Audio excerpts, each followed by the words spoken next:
Petrol விலையை 25 ரூபாய் குறைப்போம், எரிவாயு விலையை 500 ரூபாய்க்கு கொண்டு வருவோம், நாடு முழுவதும் உள்ள குடும்பத் தலைவிகளுக்கு 1000 ரூபாய் உரிமைத் தொகை மாதம் கொடுப்போம் என வாய்க்கு வந்ததை அடித்துவிட்டுள்ள ஸ்டாலினை மூத்த பத்திரிகையாளர் மணி அவர்கள் தாறுமாறாக கிழித்துள்ள காணொலி வைரலாகி உள்ளது. கடந்த 2021ஆம் ஆண்டு டிஎம்கே கொடுத்த தேர்தல் வாக்குறுதிகளை கொஞ்சம் பற்றி டிங்கரிங் பார்த்து சில புதிய திட்டங்களை சேர்த்து ஸ்டாலின் அவர்கள் வெளியிட்டுள்ள நாடாளுமன்ற தேர்தல் வாக்குறுதிகள் பற்றி மணி அவர்கள் விமர்சனம் எதிர்த்தரப்பினரால் பகிரப்பட்டு வருகிறது. மாநிலத்துக்கு கொடுத்த 21ல கொடுத்த வாக்குறுதி சந்தி சிரிக்குது. கல்வி கடன் ரத்து என்பது மிகப்பெரிய மோசடி. நம்ப வைத்து கழுத்தறுக்கப்பட்டிருக்கிறார்கள் ஆயிரக்கணக்கான பெற்றோர்கள். இல்லைன்னு சொல்லுங்க. எவ்வளவு பெரிய மோசடிங்க அது. இது தேசிய அளவில் இதை விரிவுபடுத்த போறாங்க. அவ்வளவுதான், அடிச்சு விட வேண்டிதான். அதிகபட்சம் ஜெயிக்க போறது 21 சீட்டு.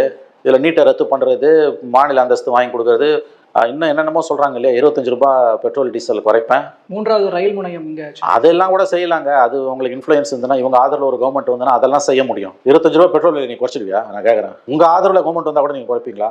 பவர்ல இருந்த ஒரு கட்சி எப்படிங்க இப்படி அபத்தமான வாக்குறுதிகளை கொடுக்குறாங்க? 25 ரூபாய் டீசல் பெட்ரோல் விலையை குறைப்பன்றதுலாம் அபத்தமான வாக்குறுதிங்க, மோசடி. இது நீங்க தம்பனையில் போடுறது கொடுத்துட்டு நான் சொன்னது மத்தெல்லாம் விட்டுருவீங்க, இதை போட்டுருவீங்க, நீங்க போடுங்க, உங்க ஆசையை நான் கெடுப்பானே. 500 ரூபாய் சிலிண்டர் எப்படிங்க கொடுப்பீங்க? நீங்க எவ்வளவு விலை சிலிண்டர்? 900 ரூபாய். 50% எப்படி குறை பண்ணி ஆயில் கம்பெனிஸ் இழுத்து மூடணும், அடிச்சு விட வேண்டியதான். எவன் கேட்க போறான்? இதை பத்தி கேட்டான்னா அவனுக்கு முத்திர குத்தலாம், ஒன்றும் பிரச்சனையே கிடையாது. இருக்கவே இருக்கு நம்ம கிட்ட இணைய கூலிப்படை, அவர்களை ஏவி விட்டா அவங்க மத்ததெல்லாம் அவங்க பாத்துக்க போறாங்க. டிஎம்கேவின் வாக்குறுதிகளை விமர்சனம் செய்யும் நபர்களை 200 ரூபாய் உடன்பிறப்புகள் கடித்து குதறுவது பற்றியும் மணி அவர்கள் விமர்சித்துள்ளார். வருகின்ற நாடாளுமன்ற தேர்தலுக்கு டிஎம்கே வெளியிட்டுள்ள தேர்தல் வாக்குறுதிகள் பெரும் நகைச்சுவையாக மாறியுள்ளன. பொதுவாக தேர்தலுக்கு பின்னரே வாக்குறுதிகள் பற்றிய சலசலப்புகள் பேசுபொருளாக மாறும்.